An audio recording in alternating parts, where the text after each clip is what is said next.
Hey guys, Chris Crowell here, and I want to introduce you to my podcast, The Halifax Network. On the Halifax Network, we're going to be discussing a variety of topics, including real estate, products, and services, all available to you within Halifax and Nova Scotia. I'm going to tap you into my network, where I talk to some pretty cool people that I've either had some business interactions with, or I'm really interested to hear about their products and services and share it back with you guys. So please don't hesitate. Click the notification button, click subscribe, follow along. I hope you enjoy. Welcome to the Halifax Network. So, I guess we'll jump right into it. Put that, move stuff around as you need it. So we'll jump right into it. So, welcome on the show. We got Ed Power here from Crossroads Resources. So we're just going to jump right in here. And, Ed, why don't you tell us a little bit about yourself, a little bit about what you got going on right now. You're currently in the Air Force, but you got some aspirations of moving on to other things with your business here. So we're just here to talk a little bit about it. Yeah, I guess my day job, or normal job, because it's not always that day, is I'm in the forces. I'm in the Air Force. Fix helicopters in Shearwater. Been in the military since I was 16, so most of my life experience has been gained through being in the military. But I'm from here initially, moved away several times, came back. I guess we came back in 2011. And when we came back in 2011, we started, building our home. And in the process of building our home, I had to clear our lot to build our house, which I'd never had done before. And my father-in-law kind of guided me through that process. He was very familiar with that kind of work. And, built the house, whatever. I had all this wood left over. And then it was kind of like, what do we do with this wood? Well, I can do some firewood. We can get some of it milled and make wood. And that was like my first introduction to be able to we can take the trees from our property and turn them into money or a usable resource. And it didn't take off from there. That was the introduction to it. But slowly over the next couple of years, I would cut some firewood, sell it to friends at work. And then I kind of started seeing that, I can do this and make a couple dollars. So I just started selling firewood essentially, which is slave labor. It's right. It is, slave labor. It's hard. Yeah. It's a hard way to make a living. Anyone you buy firewood from, never complain that it's $250, $300 a cord, because it's tough. Man, it kind of reminds me of, I got to jump in. I used to have another little business there when I told you about a while ago. I was peddling fish there in the pandemic, just for kind of something to do to keep busy. And it was like a side project it's supposed to be a retirement project for my father. Anyway, where I used to park in Fall River, there was a guy used to be he called himself the Kindling King. And he'd go get all the scrap wood from Kent, and he'd split it all up with an electric splitter and bag it, and then he'd sell it off the back of his little Ford Ranger. Man. And, he was selling it for I don't know what it was. I thought it was even low. Yeah, $3 a bundle. It wasn't enough. It was I'd even pick up a few bags, because we got the pit out in the backyard in the summertime. You always need kindling. Yeah. But anyway, he always said, I almost just do it to get out of the house, to get away from the wife. Oh man, yeah, people do.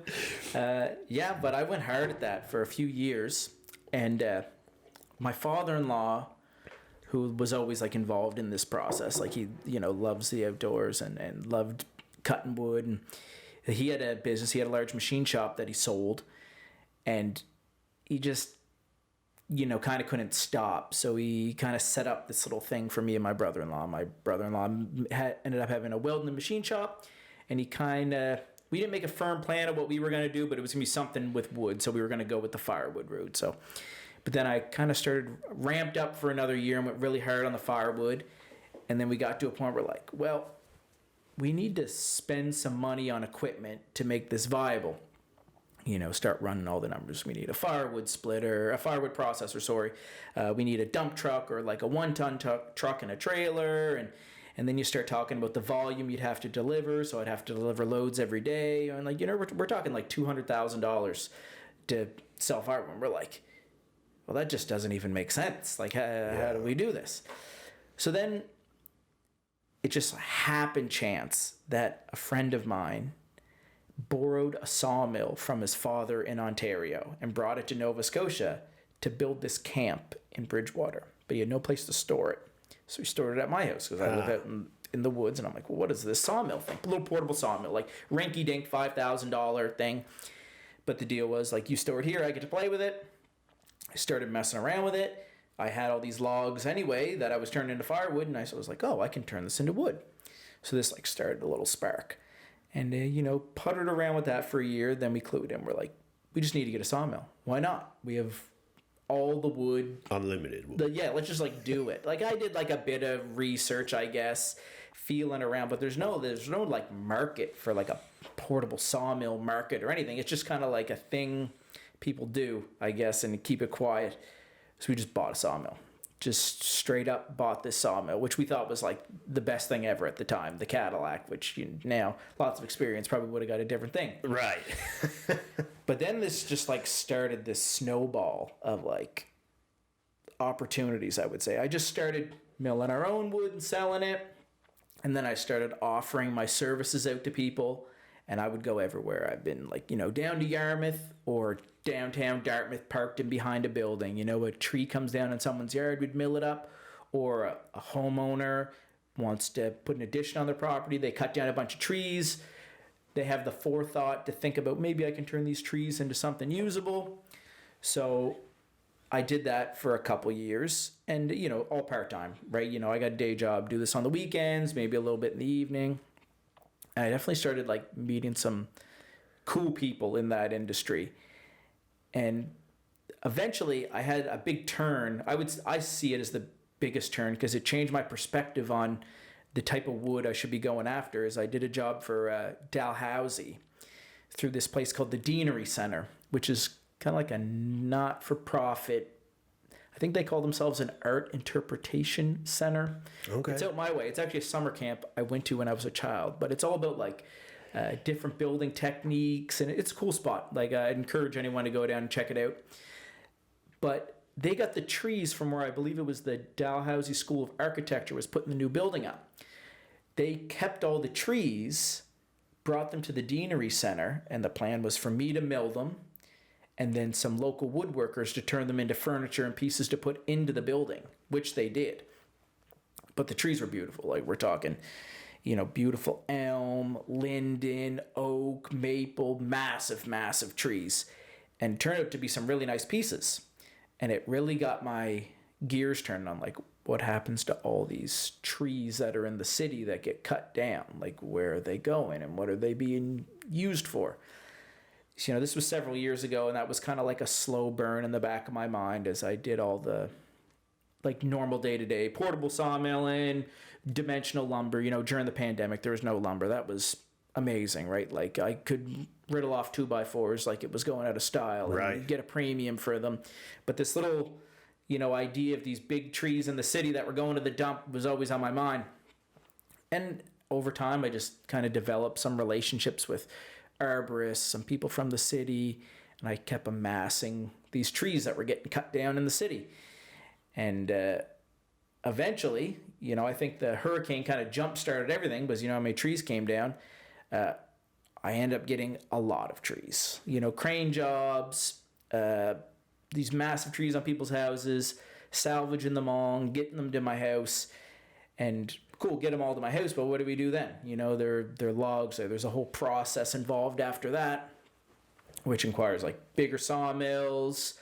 You got to be able to dry it afterwards. I just bought a new kiln to do that. I've seen that. Yeah, brand new kiln. Yeah, that's like out of all this stuff, it's like the least attractive to everyone. Like no one cares about their wood being dried because it just goes into a thing and no one sees it for weeks. Right. But it's the most critical part. Like cutting it down with a chainsaw and milling it up and then, using the wood to build a piece of furniture. Everyone like documents those processes because they're attractive and they're fun and there's machines. Right. And you can show people. Yeah, but the friction point, I call it, is drying your wood, because if you take a green piece of lumber, what we call green is it has a high moisture content, full of water. if you bring that into a house, like you make a beautiful piece of furniture and you bring it into a house, as that moisture comes out at a rapid rate to equalize the humidity in the room, it ends up cracking and splitting and warping your wood. So you have to do that in a very controlled manner to ensure your wood stays flat and it's the same humidity as the place you're going to bring it. So that's what the whole kiln piece came in. Yes. Just an example, and I'll show you before you go when we finish up. Prime example of that, and my inexperience as well. I'm like, hey, wifey, gonna make you a table. Yep. Farm style table. I was like, oh, I'm gonna do it. I'm not like super handy, but I can get by. So I was like, you know what? I'm gonna make a table. So I go down to Kent. I get like bunch of pine, rough cut stuff, boards. Anyway, and I got it all together, like tight. Yep, glued up tight, framed it all up. And then, like you say, next thing, inexperience. I don't know. It's not, I don't think the rough cut stuff must have been kiln dried or whatever. And next thing I look, everything was tight together. And then over time, there's like, we got like cracks in the boards. I mean, it still looks good. It it makes it look a bit rougher than what it was originally going to.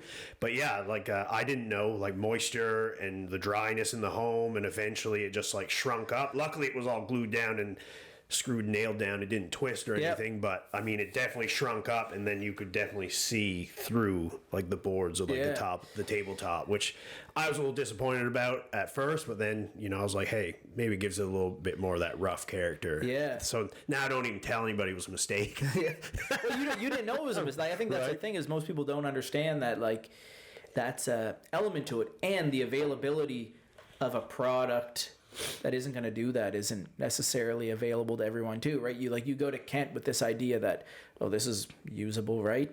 Which is, unless you went to like, have you ever heard of East Coast Specialty Hardwood? Like there are a awesome spot in Burnside, but they have all the good wood for doing that type of thing, but there's just not a lot of knowledge about that.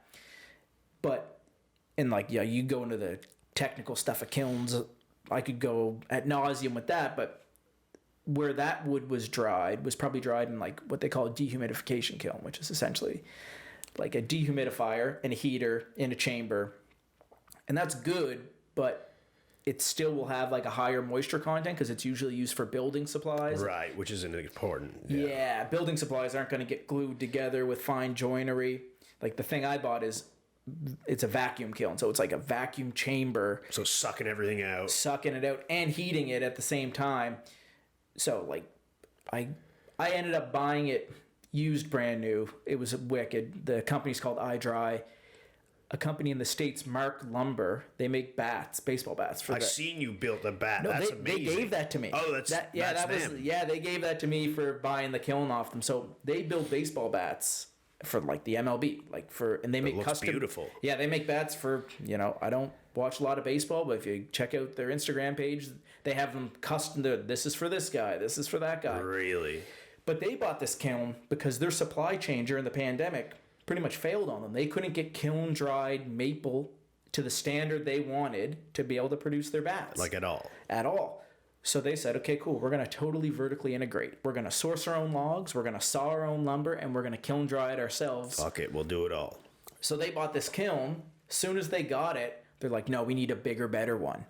So they upgraded to the next one, the turbo, which then the company iDry just told me, said, hey, we've been talking about selling you this kiln. This company in Montreal just bought one, hasn't used it. They already paid duty on it. It's in country. Do you want to buy it from them? We'll facilitate the transaction. Like, yeah. And this was happening like just as the hurricane was happening. I was like, oh, it's all falling together. I gotta buy this machine. So we did it, bought it, and they sent me that bat as like a thank you for because me buying that, it alleviated their headache. Allowed them to get the new one. So it was it was a whole operation though. But then had to start an addition on the building, and then trying to get it transported from Montreal to here, line up a crane, have it on I guess Christmas Eve. I think Christmas Eve is when it landed. So Yeah, because I know you're waiting for it for a little bit. It was delayed because we were supposed to do this like a few weeks ago, and then we had to reschedule because the kiln was coming. Yeah. And then I did see it got dropped off like Christmas Eve. Santa dropped it off out of the sleigh. How big was the sleigh that come down? Oh, man. 45-ton crane. Right? That's what, it was good. Awesome, man. So all this salvage wood, like, so what's the process? Like, say I got a nice, like I'm in the south end of Halifax and I got this nice tree that unfortunately come down on my shed. Like, you know, an arborist or, you know, somebody's got your info, they get in touch with you. Are they like, are you charging them to take it out? Or are you taking the wood and are you, is it like, how does the process all work, I guess, from when it comes down to you getting there on site, craning it away onto your trailer, off to your spot, and then off to processing whatever it may get turned into? I would say there isn't a process. A formal one. Formal. I wish there was a formal one. Like a side thing with some people I'm working with the city, a couple not-for-profits, is like establishing a process. Right. Maybe not for the, privately owned trees, but at least the public ones, like anything in the city. Right. But normally, like, I've developed a couple relationships with some of the bigger arborist companies. And coincidentally, two of the ones I work with the most are owned by guys I was in the military with. So it's funny how that works. I know. But they know what I can do and what I want. And they'll just call me up and say, hey, Ed, I'm taking down this tree here. Does it interest you? Yeah. Are you doing it with a crane? Cool. I'll show up with a flat deck trailer. And I charge them nothing. They charge me nothing. It's more of... get it out of our way. Yeah. Like, I know, for example, like during... let's say my buddy Jeff, he owns Tree Works. He called me up a couple times during Hurricane Fiona. Hey, we're at the public gardens right now. I got a crane, trees on. Can you roll up and take this? So I just rolled up. They put about 10,000 pounds of wood on the back of that trailer, and I'm gone. And I'll be back in 2 hours. Another load, gone. So that just alleviated a headache for them. Right. They need to get it off of whatever it fell onto, cut it up, get it out of there, because they don't got a place for it to go. No, well, they do, but they might have to pay to dump it. Right. You know, that's the thing is... so there's more expense, more headache. It's going to be discarded, I guess, and you can go That's into... unfortunate. Well, numerous reasons, right? You can talk about, like, the carbon capture element is, like, even if you chip it, and we use chips, it still releases carbon. Or if it just literally gets buried as a log, it'll do the same thing. But if you turn it into a wood product... you actually like capture the carbon of that item in the life cycle. This table's made of wood. The carbon that's in this piece of wood gets held static while it's a table. When you discard it later on in life, so the more wood products you can make out of trees rather than dispose of it, the more carbon you capture. So would you say that like downsizes or reduces like our carbon footprint on the earth a little bit? Like, from your kind of process on how you're... Sam Sherrill, I believe his name is. He's like the godfather of urban timber salvage. He's done a bunch of research on this. He has a lot of hard numbers about how much carbon gets captured through this like urban wood salvage process. Okay. But then like the easiest way to explain, I would explain to someone, is you have this tree that normally would be trash because, you know, the conventional sawmills need very... they have very harsh standards of wood. Needs to be straight, no knots, certain dimension, clear. They're a production line. Versus the kind of thing like in the South End that falls down your backyard is massive, too big for their saws. Right. Trucking it's hard. There's nails in it, all this stuff, which does make it harder to move, harder to process. But the value of the product at the end, like, who doesn't want a 50-inch wide slab table? Like just that it's on. Yeah. And then another element is like capturing the story of it. Like whenever I get a tree from somewhere that's like, I don't know if you want to call it historic or, have some provenance to it, I always record it. Pictures, like I sign a little like number to it. I put it in a little Excel spreadsheet and I'd be like, oh, like I got this beech tree from the public gardens. It's like, that's recorded. Every piece of that's recorded. When I turn that into slabs, that's going to be recorded. Be like, hey, this is the beech tree that came down during Hurricane Fiona from the public garden. So if someone wants a table made out of it, if someone wants to buy the wood product, I can like kind of show them a chain of custody. And it, like, to me, that adds value to it, right? I always like a good story, man. Yeah. So, like, if I can have a piece, like, I mean, I'm just already thinking of stuff like, maybe we get a bigger podcast table and I can have like 4 mics, more guests. Who knows? Sky's the limit wherever it goes. But like, to be or like a kitchen table, like so like you're having a dinner party, and if somebody starts commenting on how much they like your table, and be like, well, actually, this tree is from so and so's place down in the south end. We think it's like 150 years old, was probably around since whatever 1900s, whatever. And it's just like, I don't know, I like to entertain, so if you have like a conversational piece that helps kind of the juices flow, I mean, then you got something to, if you get a stale part of your dinner party, well, you got something kind of maybe to fill in talk about. And you can be like very specific. Like I didn't do anything with the wood afterwards, but in Clayton Park, I was this oak tree.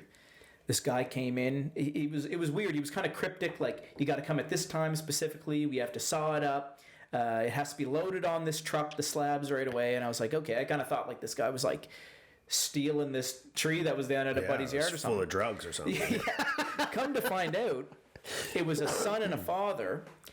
The oak tree was planted for Mother's Day for their mother on the first birthday of their son. That was the gifter planted this little oak tree. Well, 35 years later, this tree, the roots were encroaching on the foundation of the basement next door, had to be removed. Mother was devastated. Like, she loved this tree. So the arborist dropped it. She didn't know. He got me to mill it. He got the wood trucked away. It's going to be, it's going to be a couple years, it's going to be dried over time, whatever. And he's going to make a dining room table for his mom. And he's going to be able to say, hey, this is from the tree. So it's not a loss anymore. Oh, yeah. And it's there forever. And like, you can do that so many ways. Like, anytime you have any tree removed on your property, you could do that. One thing is I try and petition like some people who are looking at doing developments and stuff. It's like, hey, if you're even it doesn't need to be something as elegant as a table, but say you're putting in 10 houses and there's a bunch of spruce trees there. Well, maybe we turn those all into beams, and those are the mantle in all those places. It's fantastic. And you tell them, hey, right on site, we had those trees removed, milled, dried, turned into this product. Circular economy, little to no waste, and this is a piece of the ground that the house is built on. I like that. Like, this is I guess I'd say it's like my passion for this whole thing, is trying to make this circular economy. I think that's a great idea, and I mean, it would be huge value for me to know that, like, at least if this place was clear cut for this development, that some of these trees just didn't go to waste, like they're being a part of the build, they're part, mantles or whatever, and you can kind of let people know that. So I would imagine, like, have you started talking to like any like builders or like Oh yeah, I've like a friend of mine built his whole house out of stuff we cut right on site that was cut from the spot that his house is. He had to get an engineer to sign off on it because there's a whole stamp process. But I've done that. I actually was involved with a capstone project with they're big time. Yeah, the Dalhousie School of Sustainability. They did a whole thing on this like urban wood salvage and how to do it. There's another fella, Mike Young. He owns Berkshire Developments. I've done a bunch of cutting for him. He likes more. It doesn't necessarily need to be like the structural building materials, but when you're talking about like trim work, flooring, I'd love to be able to do a set of flooring for a place, like even for a small room or something, like a custom like maple flooring or oak flooring. Like that would be I think that's a cool way to give people a return on the wood from their properties. Like, this floor is from the trees that were here. Absolutely. What I mean? And but yeah, I've odds and sods that like I'd love to see it be like a policy thing. Like, imagine it's a good like sustainability outcome. Like, if you had a developer in Halifax, and they said, well, part of the ways we're going to meet our sustainability outcome is we're going to take the tree that's on this property, we're going to put it in this pipeline that I supply. It's going to get moved, milled, dried, and turned into this product, which is going to go back into our building. Like, that has a value in the sense that it's working that circular economy, that it's focusing on sustainability, and it actually makes a nice product in the end of it. Absolutely. Yeah. Now, would you say if you're doing like a process, say like a floor for a home, cost comparing, would it be obviously like a more premium item for them to have like the trees that were on the property kind of set as a floor, or would you say it'd be fairly comparable? Oh, it'd be comparable in price for sure. I think it would be, you could make it comparable in price and even have a higher quality. You know what I mean? Well, yeah. And that's few and far between, yes. really. yeah. Not even to mention like the aspect of being able to say, hey, like everyone sees the like building products are changing, right? You get that, like, you know, to get a real hardwood floor now is, you know, it's through the roof. It's I wouldn't say it's inexpensive, you know, to the common home buyer, but if you could afford to do real hardwood floor, it'd be comparable to do that, especially if you supply the logs yourself.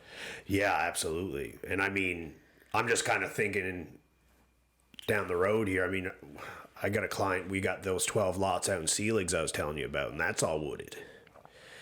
So who knows? That might be something we could kind of jump on if we can get a builder involved that'd be interested in kind of looping you in, because they need that land cleared. Yeah. You know, and I know we talked about it, but just got some paperwork in the way before we kind of commit to anything with the city. So we're just waiting on approvals there, but that's awesome. Anything else that you guys are doing? Like I'm a huge sustainability guy too, and anything we can do to kind of limit our carbon footprint on the earth is always something I'm interested in.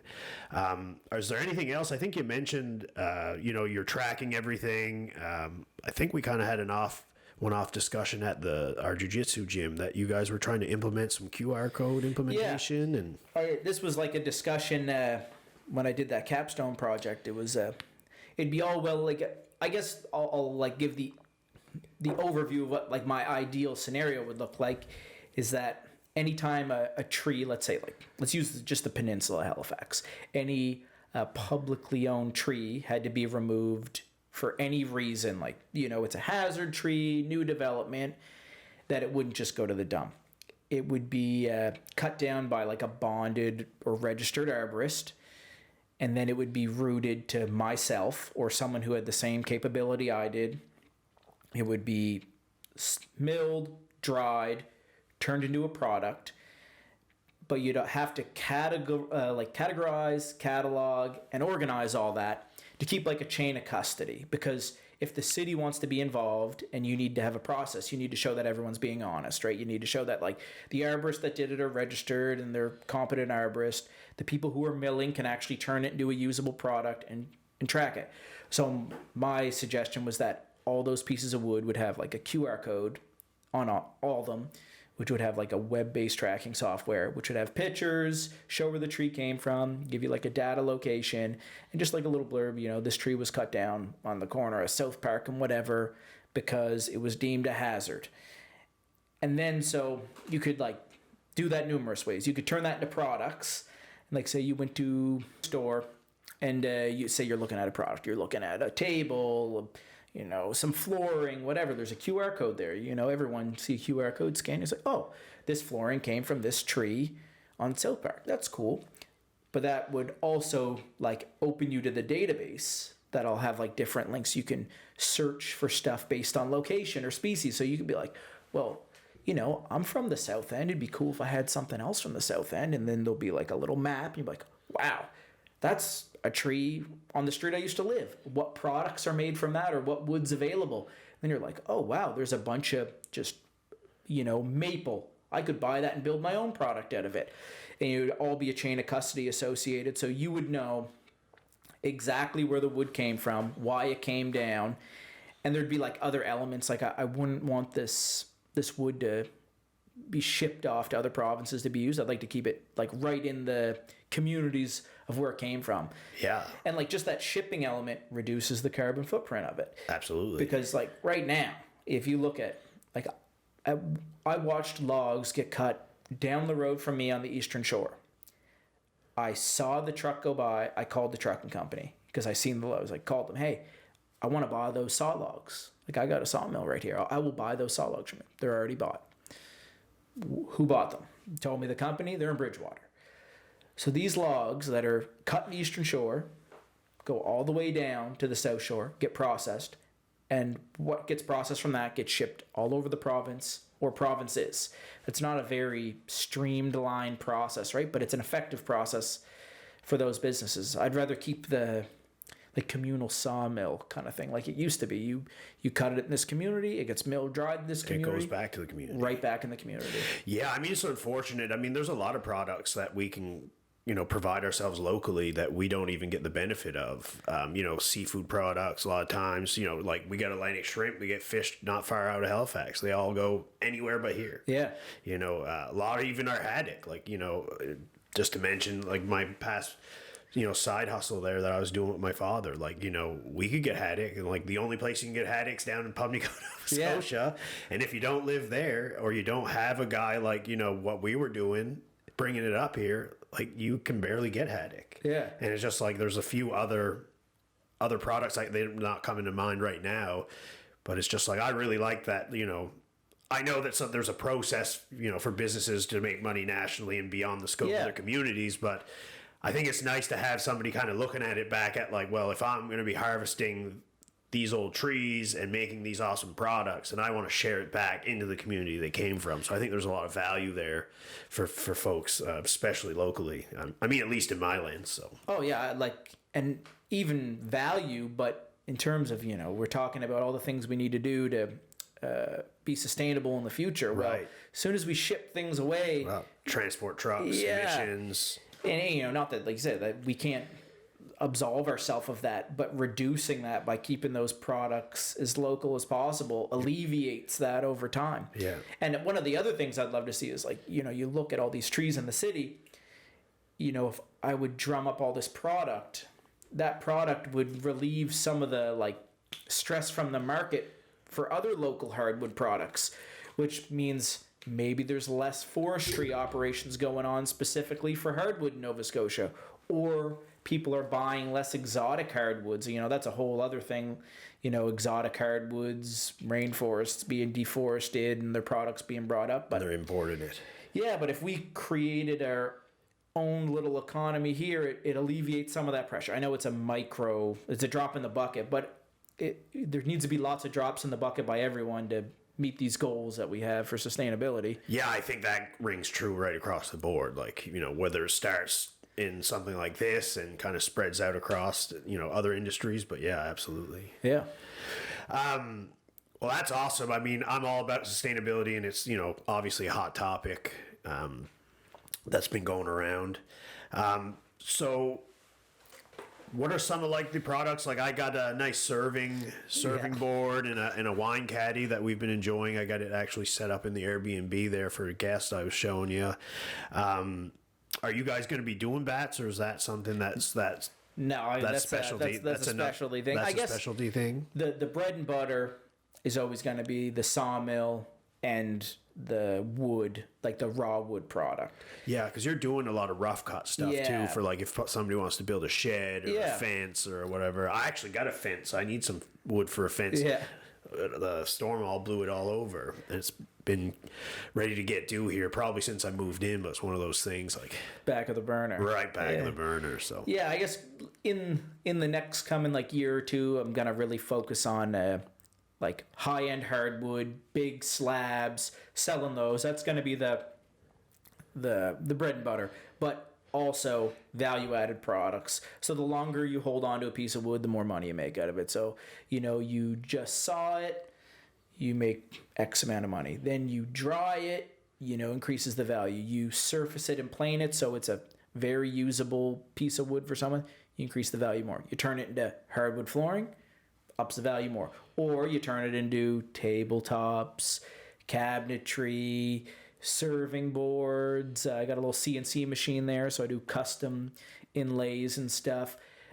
I really enjoy that. I probably enjoy that the most out of all the processes. That's super cool. Yeah, like I like that a lot. So I like doing that. And the epoxy kind of accent stuff. I mean, that epoxy changed this whole game, because a lot of this like wood we would get from the city would be discarded because there's imperfections, there's holes, there's rot. No one wanted it. But now that's sought after. Yeah, you clear all that out. You get rid of that dead wood. Fill it all up. Fill it with epoxy. You can be, I'm not a very creative person, but in terms of the creativity aspect, like I like that epoxy. Like it allows you to be creative with what would have been trash. And I'm definitely going to be turning out tables, The serving boards were more of like a proof of concept to learn how to use the epoxy, learn how to use the wood. But you were churning out a few more there come the Christmas time. Yeah. Like I did have like a little production line going for sure. I'm gonna need some more soon too. Yeah, so. like they're nice. That I can batch them out. But it was I did it 100% with the intention of just learning, like learn how to use the epoxy, learn how to treat the wood, what finishes I wanted to use, how to use the CNC machine. And I did make profit off the whole thing, but the goal was just to like break even and learn how to do it, because when you're doing a big table, when you're putting $800 worth of epoxy into that pour, I tell you, you don't want to screw it up. Yeah, I've done that. Yeah. Did I tell you that? Yeah. Oh man. See, this is when I was getting a little more brazen with my ability. This was before I built that table. Yeah. I was like, I'll try and make one fancy. Yeah. And man, it was going good. Like, I was pretty impressed. Like, I had these nice slabs of, I think they were cherry wood. Yeah. Anyway, I drove down to the valley to get them from this guy. He had, like, all kinds of rough cut stuff. I think this was before I knew you, or even knew you did, like, the whole rough cut timber stuff. Anyway, I got it, and I started looking up how to do these river epoxy tables, because this is what I wanted to do. I was going to do it, and I had these awesome slabs. It was the perfect shape of a river, really. I wish I would have been able to do it. So anyway, Amazon, like, epoxy. I'm like, all right, well, I guess I need, like, 4 jugs of this stuff. It's like, I don't know what it was, like $180 a jug. Like, it was crazy. I was like, this is insane, but whatever. Not going to make this more than once, and it's a gift from my wife, so money was no object at the time. So I get going, I get, sand everything down and put them together, and I frame it up. And then I start pouring, and it's supposed to have a ratio, right? You got the hardener, and the activator, and all that stuff. So I do it. I do the first coat, like they're like doing layers, right? Because it's a pretty thick table. So I was like, all right, first table. I was kind of nervous. Finish up that evening. Go down the next morning, check. Rock solid, perfect. I was like, all right, awesome. We're gonna do the rest. Pour it all in.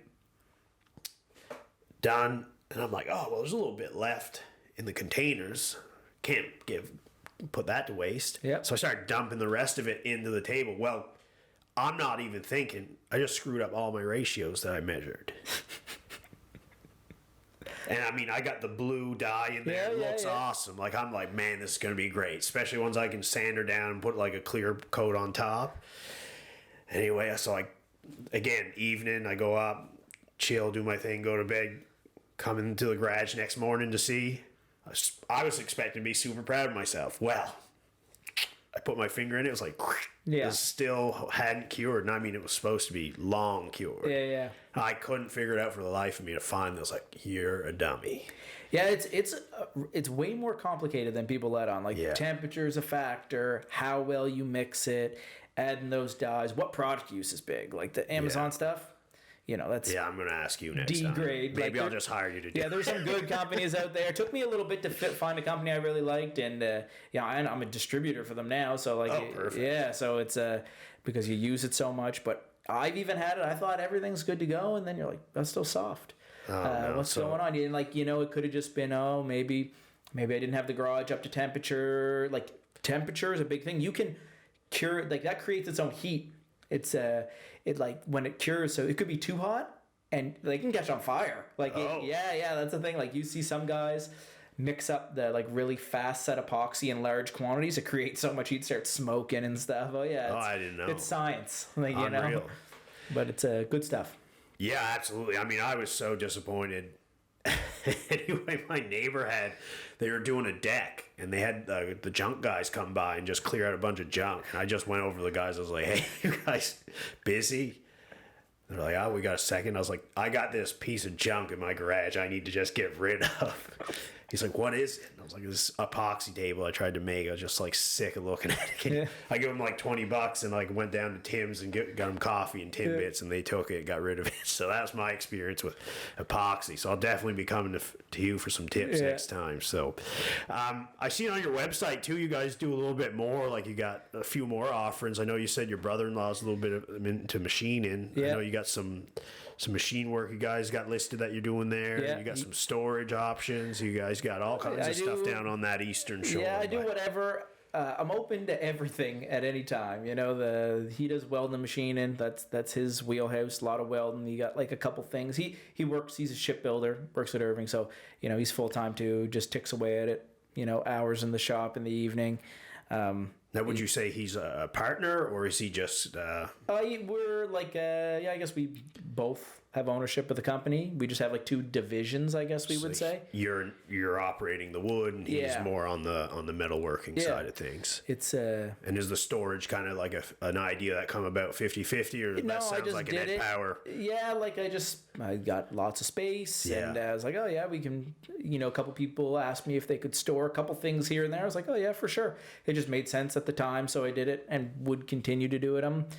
How many cars or how many big ticket items do you think you could store? I see you got C-can containers. A whole bunch. I've had like 8 cars there at once over a winter. It's just like a side hustle to the side hustle. Yeah, it was good to have an option. Yeah, passive income. You know, and usually it's all for friends. So you know, help them out. Like make sure. Like I had one buddy dropped his car off. He had to go away for 6 months. You know, I went and picked it up from where he dropped it off. Had a flat tire. Okay, perfect. So now you're a technician too. Well, I pulled the tire off, took it to Honda. You had 3 days left on the tire warranty. You know, nice SI, low profile tire. Yeah. If I didn't get that tire in within those 3 days, he was out $600. Yeah, exactly. Yeah. So I was like, I would say that, but yeah. So did you add on to your service fee, or? Yeah, no. So this is kind of like your side hustle, but I mean, I know we've talked a lot, you know, in between classes, finishing up, like you're kind of aspiring to, you know, eventually one day kind of leave the Air Force and kind of pursue this full time. Do you have any kind of timeline or anything that you'd like to see this happen, or is that something you can share? Oh yeah. Like, I mean, if you like, I guess I got the sawmill in 2017. The plan was to just build for when I reached my like actual retirement, and my goal was just to have all my machines, have them all paid off, and roll off with my pension and just play around with this and have no overhead or very little.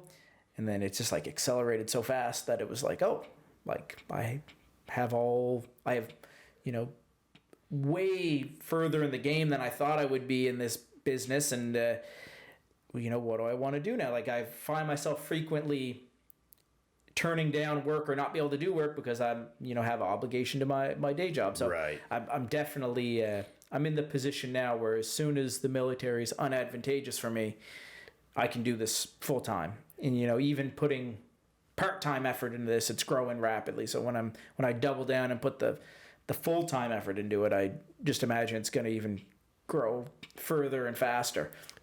Yeah, man. I mean, it's really, I mean, unreal. When you really want to put your mind to something, like, you know, a little bit of attention goes a long way. Like, even like for me, like we don't do it now because I had to refocus because father retired and he decided he really didn't have any interest in that side hustle for the fish peddling.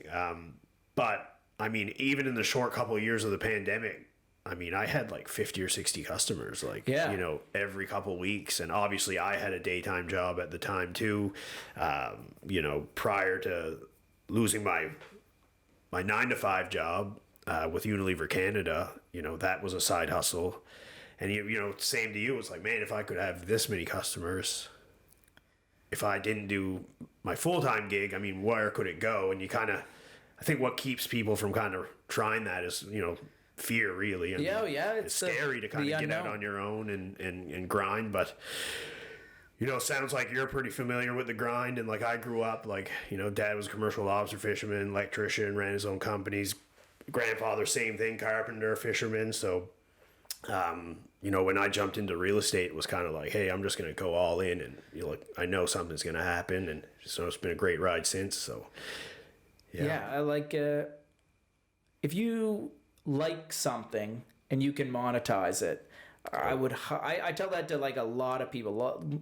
They do activities that aren't necessarily like sports or something, like a hobby. Like really focus on a way to monetize that, because you can monetize most of your hobbies.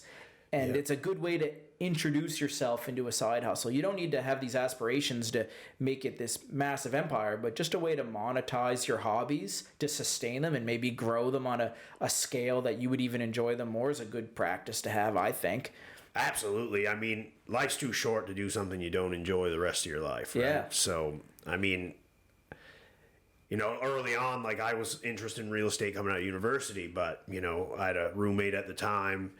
He had a girlfriend. His father was, her father, sorry, was a broker, real estate broker. And, you know, I was like, hey, can I talk to your dad? And I did. And, you know, he was kind of like, you know, the whole, you know, story people give you about real estate or working on your own. It's a grind. You're going to work all these hours. It's all commission. You don't make any money unless, you know, you get the deals. Yep.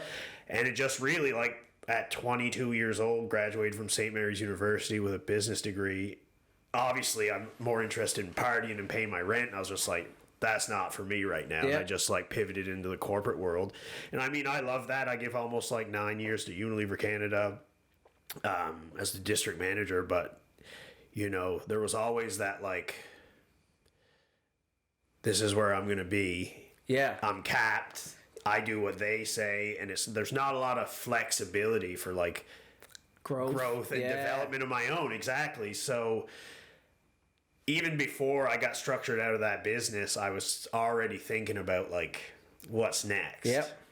So yeah, I mean, to your point, especially like giving your all to a business for 9 years, you know, essentially since graduating university, that people told you like, that's what you need to do. You got to go to university, you got to get your education and get a good job, get your pension and retire. Yeah. Well, it doesn't really work like that in 2023 anymore. No, like, it's your number on a spreadsheet and your employee ID number. And if you don't, you know, perform or you're too much of a cost burden, which, you know, that was kind of my piece of it. You know, when COVID come around, there's big things were moving and shaking and they had a big restructure come through. I was the kind of the biggest expense for my segment of the business. And they kind of just, you know, there was no real emotion to it. It was just like, we need to cut X amount of dollars, and I got the tap on the shoulder. That was kind of me. And, you know, it was a kind of a hard shove into, you know, kind of going after what I wanted to do. But hey, whether it's a hard shove or you jump in on your own, I think it's important that people really take stock into what they want to do and where they want to be in life, and, you know, kind of envision yourself at the end where you're sitting today. And is that where you're going to be happy? Because I mean, I've read a lot of stuff and it's like, you know, especially, I can't quote the article, but like a lot of regret from people like on their deathbeds and stuff. It's like, well, I wish I either worked a different job because I always had aspirations to do X, or, you know, maybe I spent too much time working and didn't spend enough time with my family and friends. So it's like, you know, whatever that is for you, I encourage you to figure it out, because I mean, we're not here for forever. That's true. And the other thing people talk about the grind is, I find the grind also gives you flexibility. Like, where you work, you have mandated hours. Some people have the luxury of not having that, but most people have a structure. You need to go to this place for this time to do this job. Whereas if you're an entrepreneur and you're doing something, you decide. So if I want to take my kids and drop them off on the bus in the morning, cool. That just might mean that hour I lose, I do that hour after they go to bed at night. Right. That might mean that, guess what? I'm going to take Wednesday off to do this thing that I want to do, but Sunday I'm in the shop doing this. So, you know, always talk about that. Like, I believe you do work more, but you have more flexibility of when you want to put those hours in, and that can allow you to have the lifestyle you wish, versus you can be stuck in this box where your lifestyle goes around the box, which I enjoy. You know, if I want to wake up at 4 a.m, go to the shop for 4 hours before everyone wakes up, cool, half my day's done. That's it. And then maybe I'll do the other half after they go to bed. Maybe I'll do in the middle of the afternoon. You know, it's nice to have that luxury of being able to move your workday around. And sometimes you can just take off. Like, hey, I know if I take off today, it's going to cost me this amount of money. Cool, that's all right. That's all right with me. And or I want to grind and put those 16-hour days in for 2 weeks. Perfect. We can do that too. Yeah, man. I mean, people I think are a little too scared of the grind. It's like, oh, it's going to be a grind. But it's like, is it, like you said, it's like you got that flexibility. You know, you can do stuff with your kids. You can take a weekday off if you can, you know, finagle it in your schedule. But, you know, you got to put it back in somewhere. Yep. But at the same time, is it really a grind if you enjoy what you're doing? Like, I think people that say it's a grind, like, I think they're thinking maybe of their current employment if they had to, you know, take a day off in the week and then work their job on the weekend. I mean, that just be like, you know, wouldn't be appetizing to them. Whereas, like, if you're your own person and you got your own thing going, you know, I don't know. It's like everybody said real estate was going to be a grind, but I enjoy it. And anytime I'm out with clients, and even if it's past 5 o'clock or 6:30 or maybe even getting closer to 7 p.m., I mean, it's not every night till 7. And it's like sprinting. If you're an athlete and you're incorporating sprinting into your routine, you're not sprinting every single day. Right. You do that maybe once a week or you can sprint for a short period of time to meet your outcomes. Then you can throttle back here. You can amp up the intensity here. You know, the grind is variable. The grind isn't 100% every single day forever. It's short sprints while there's an opportunity, and then you can throttle back when there's not. And work. You can pivot. I think people get focused on this idea that they need to run 100% all the time. That's the only way to succeed. It's like, no, you can go 100% when there's an opportunity to go 100%. And then when there's less opportunity, maybe you throttle back, do something else. Yeah, refocus. Yeah, man, I think that's a great kind of endpoint to the episode here. You know, I think one thing we can gather up from this conversation is just, you know, don't let fear stand in your way. Get out there, get after it. Yeah. And yeah, I mean, life's too short. Go do something you like. So before we wrap it up, if people want to check you out, Ed, where do they go? Do you guys got the website? Yeah, you guys got we got a website. It's not that great right now. I'm not going to be honest about that. Crossroadsresources.com. I'm going to overhaul that here shortly with some of the new things we're doing. What about socials? You on? Yeah, we got a Facebook page, Crossroads Resources Ltd, as well as Instagram, Crossroads Resources Ltd. Awesome, man. Well, I really appreciate you letting us know what you're doing with the woodworking and the sustainability piece. It was a pleasure. And yeah, well, sure to have you on again another time. Cool. Thanks for having me on. Awesome. Thank you.